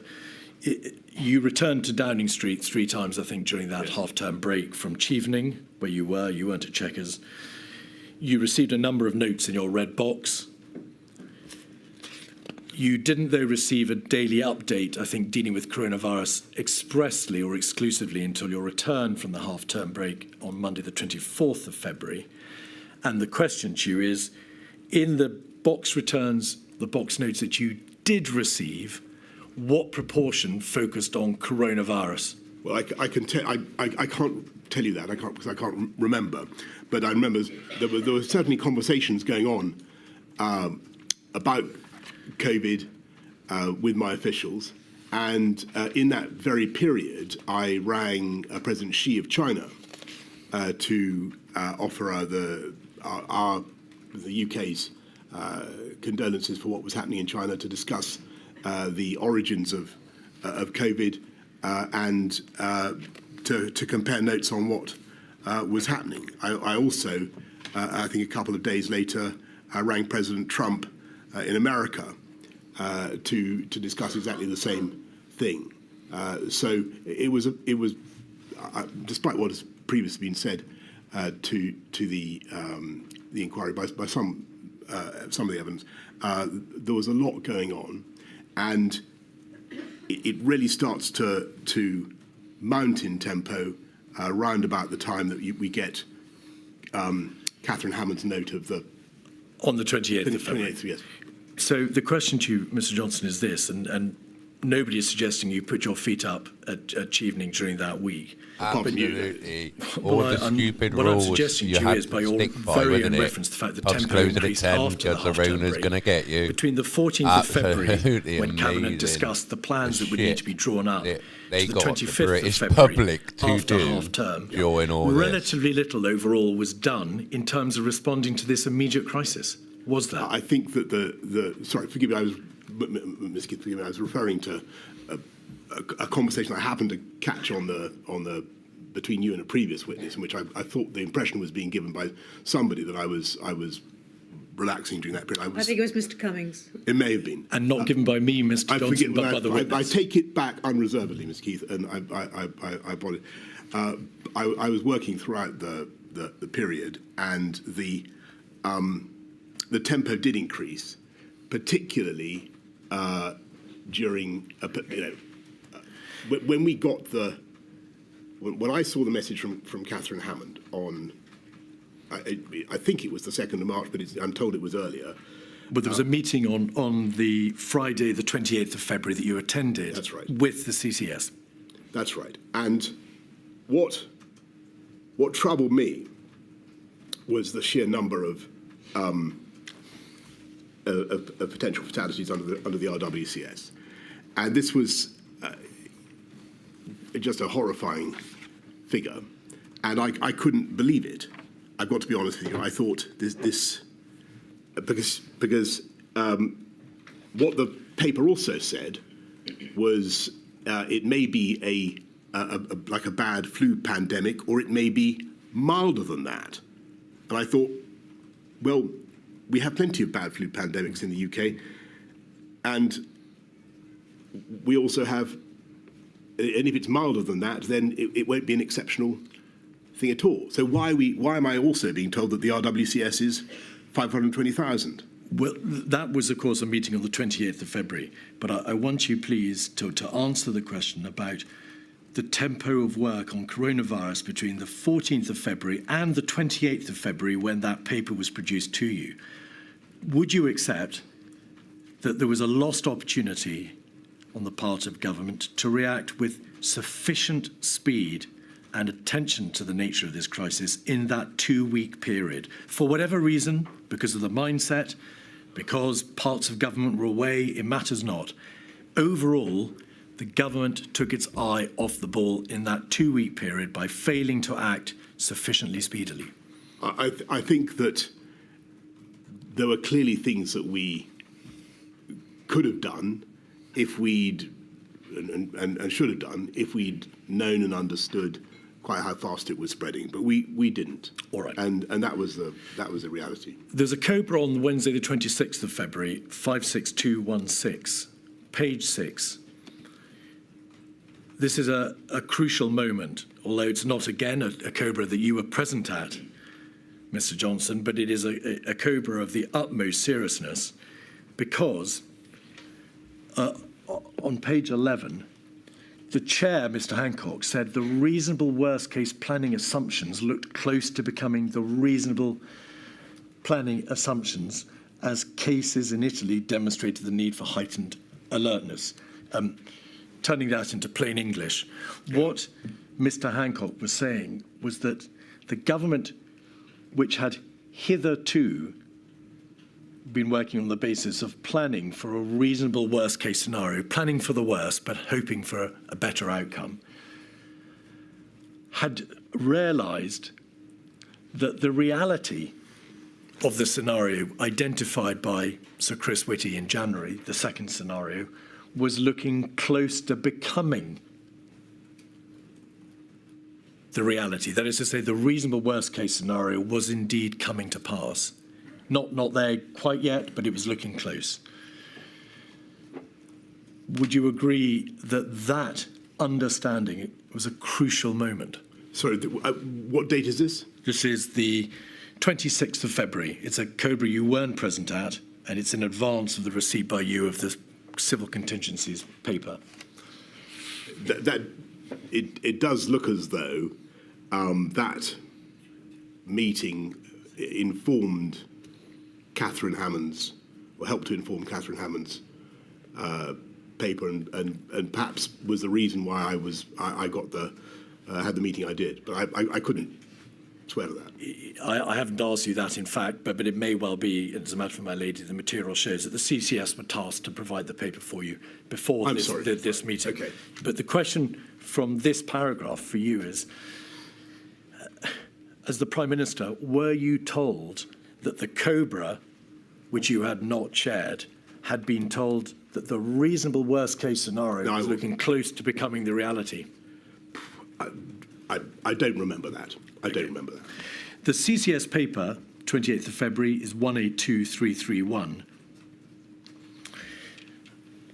The first paragraph, Ms. Hammond says, COVID-19 looks increasingly likely to become a global pandemic, although this is not yet certain. It's the first sentence of this report. Did you ask Ms. Hammond, how can it not yet be certain when the virus has escaped China, there is sustained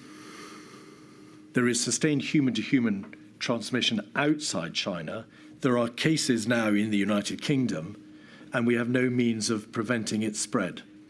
Why is she saying it's not yet certain? I think, I don't know the answer why she's saying that. I think, formally speaking, it had not yet been declared a global pandemic, and I think it was up to Tedros Ghebreyesus at the WHO to do so, and maybe she's referring to that. But I read it as meaning it's not yet certain to be a major problem. Paragraph 2, based on existing assumptions for severe pan flu outbreak, in a reasonable worst-case scenario, about half of the UK's population would become ill, and up to 520,000 people could die as a direct result of COVID-19. Just pausing there, note the reference to could die as opposed to would die once the virus has self-sustaining community transmission. The scientific advice is to use these numbers for planning. They're not a prediction. Did anybody at that meeting, or the meeting in which you had, and we'll come some to of the strange the shit. actual meeting itself in a moment, but did anybody at the meeting at which this paper was discussed ask Ms. Hammond, why is the sole paper from the Civil Contingency Secretariat, the crisis management body in the heart of government, suggesting that these figures are not a prediction when, as you've just described, the information to COBRA on the 26th of February was saying the reasonable worst-case planning assumption looks close to becoming reality? I can't answer that question, but it's a very good question. Page 2, paragraph 9.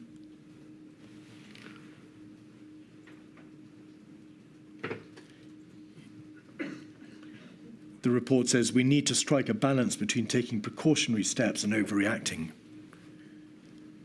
As cases spread, the risk of overreacting is reducing. We're now planning for a potential global pandemic that would inevitably spread to the UK, so it would, in this paragraph, inevitably spread. Did you assess, reading this report, Mr. Johnson, that the reference to overreaction was long past and that, in fact, in the striking of that balance, there was now a real emergency and a need to take precautionary steps straight away? I think that I found the paper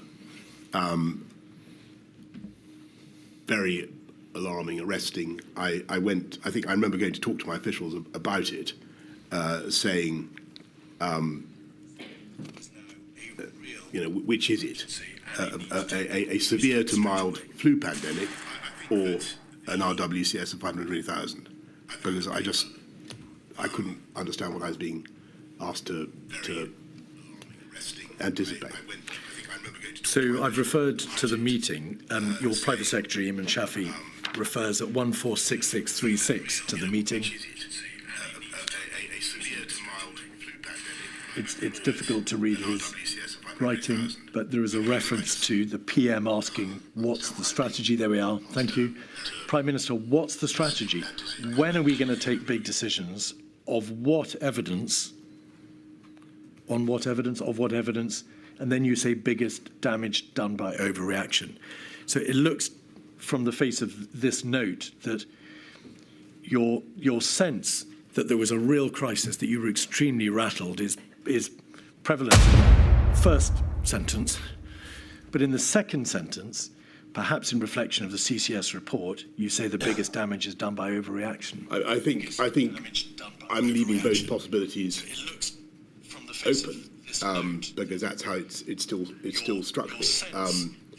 I think that in disasters such as this, that the actions that government take inevitably also have costs, and I'm sure we're going to come on to this, but that's the balance you have to strike. As the Prime Minister, instead of directing government to respond to the threat of a near existential crisis, you instead warned of the dangers of overreaction. No, I say no. That's, well, forgive me. I say, when are we going to take some decisions, and on what evidence? Because I'm looking at a problem that's been presented to me. I need to know what the plan is going to be. I've told you that I don't like the look of the way it's going in Italy at all, and we need to do something. And that is the day, I think, the 28th, when I remember, though I'm not sure if Chris would confirm this, I remember having a long conversation with him at some stage around that date, when he takes me through MPI's, what we later refer to as lockdowns, and he tells me about the pros and cons, he gives a sketch of the behavioural fatigue argument, and he takes me through the issues. So I think what I'm saying is, well, if this is the problem, then when am I going to be given a menu of options about what we're going to do about this? The readout from the meeting, 136750, shows that you called for a major ramp up of OGD, other government department activity on domestic preparedness. Sorry for the feedback. And that was volume up on my phone at the same time. Yes, if you just go over to I think the second page. Oh no, there we are. It's the top of the page. Thank you. I missed it. We need a major ramp up of OGD activity on domestic preparedness. We should use the COBRA meeting to land this point with the Secretaries of State. The Prime Minister agreed with the approach to publish an action plan. That's the plan that was published on the 3rd of March, was it not? Contain, delay. He'll review the plan itself over the weekend. You read the draft plan over that weekend, did you not? The 29th and 30th of February. The first plan, yeah. 28th of February and the 1st of March. And you agreed to the need for early emergency legislation, and then there's a debate about repatriation. Do you, with hindsight, and I emphasise hindsight, Mr. Johnson, accept that the level of seriousness may not have been sufficiently communicated in this direction from you? Do you say you did enough? I think that I did what I could.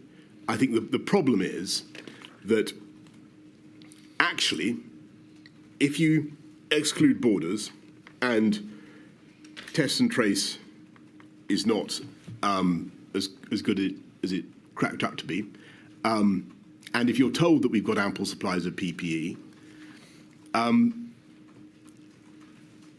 I was finding it hard to conceptualise exactly what we should be doing, except for the MPIs, and that was the only thing that I'd been given, and we had no plan for that, and I don't think the concept of lockdown, or even the word lockdown, had yet emerged. Indeed not. There was a 25th of February SAGE meeting where non-pharmaceutical interventions were debated, but they didn't include lockdown.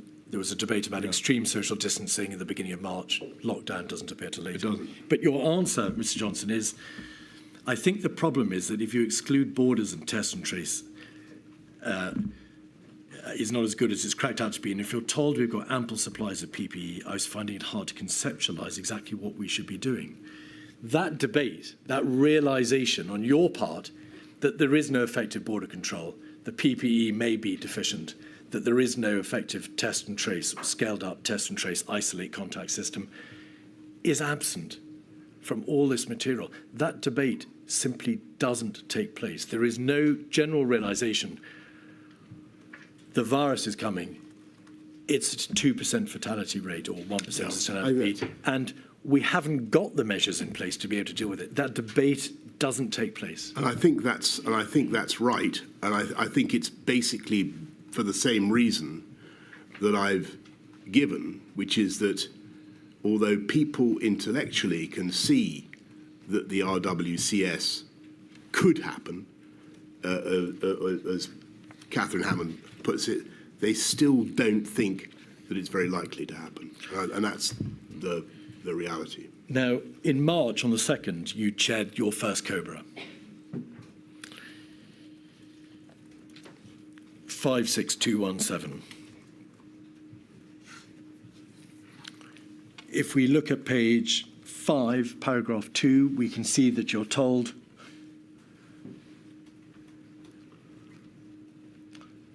that contact tracing for the source of infection for the last 2 cases in the United Kingdom had not been successful. So just pausing there, even the limited test and trace system in the United Kingdom had failed to pick up what was still then only relatively few number of cases. It had not picked up the last 2, and that in both France and Germany there was now sustained community transmission.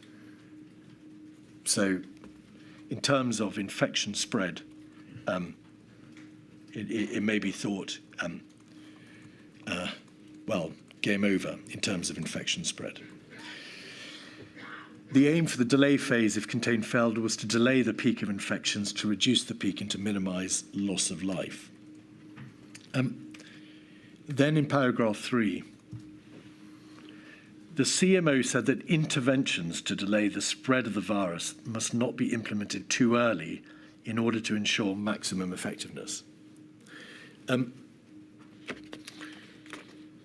There is material from SPY B, one of the SAGE subcommittees, on the 4th and 9th of March, also COBRA on the 4th of March and the 9th of March, which demonstrate that the Chief Medical Officer in particular said timing of implementation is crucial. Compliance or despondence is heavily dependent on timing. I'm going to use the well-known phrase behavioural fatigue. Although it has no scientific genesis, you understand the phrase and its meaning. To what extent were your decisions, and we're now getting into the phase at which social distancing measures were starting to be contemplated, to what extent was your decision-making process influenced by this notion that intervention should not be imposed too early? Well, it was the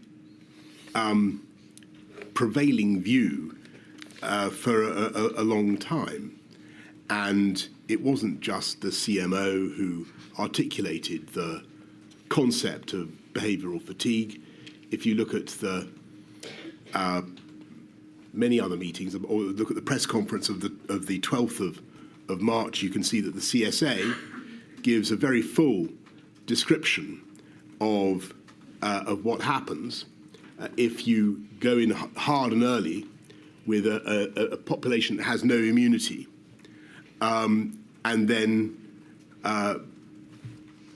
you release the measures, it bounces back. As I think you've described it, the spring. Will you forgive me if I pause you there, Mr. Johnson? I was asking you questions about this idea that the population mustn't have measures imposed too early because they will become tired of it. Yes. There is an issue about maximum effectiveness.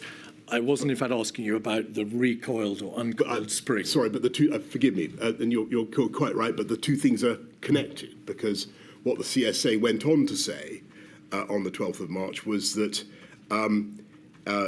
people get fed up and that you lose the... So if you have to keep, and we'll come to this, I'm sure, in the matter of the October, November lockdowns, you have to keep doing it.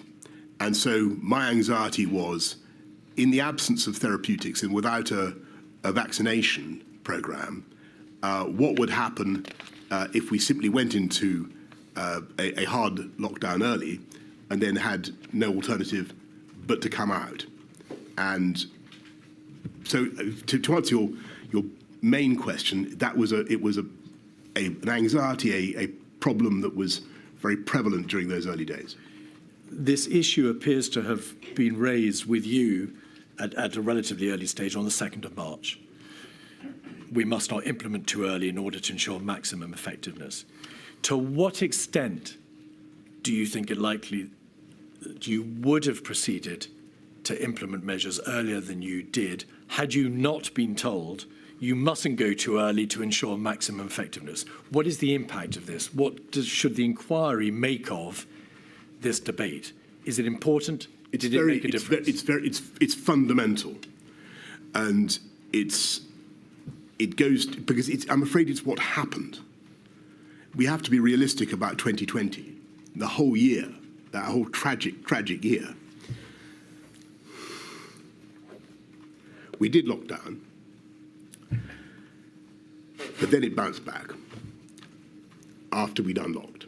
And so sorry, Mr. Johnson. May I bring you back, please, the first week in March?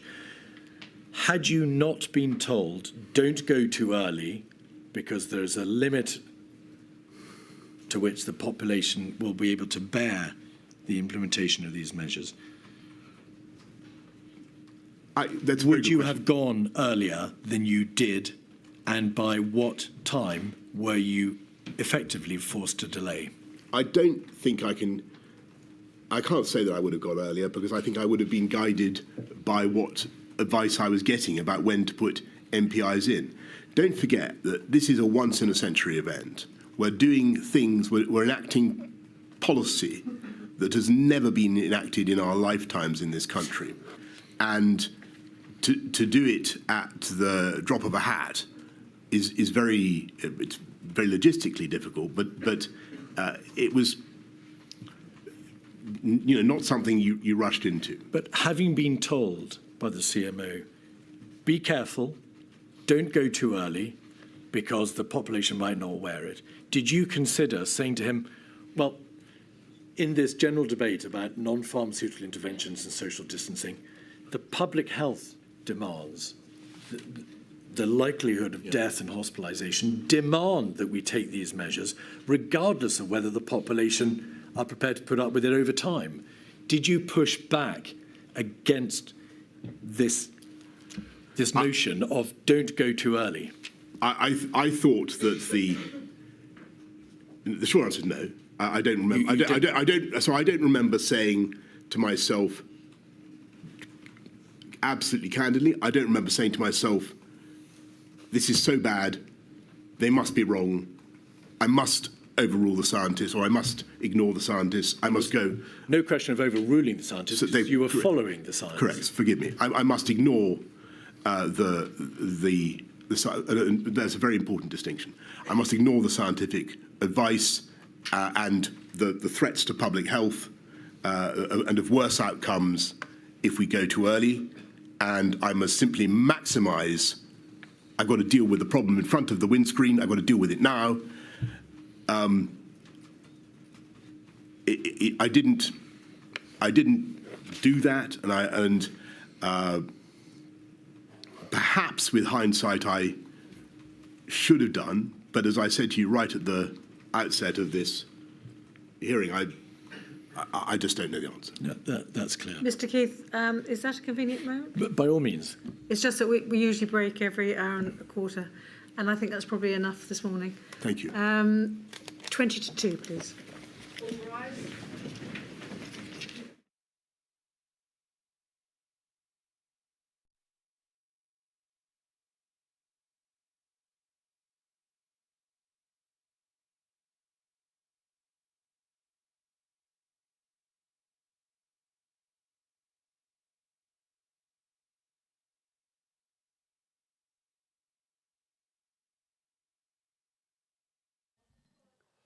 Wow, they break every hour and a quarter. Fucking hell, what are they, children? Well, if they're not coming back till 20 to 2, I have a few things I have to do. So, I thank you for all joining me. Remember to hit that like button, subscribe if you're not.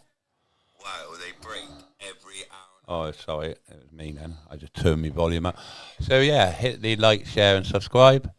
I might come back at 20 to 2. We don't know. Until then, thank you guys.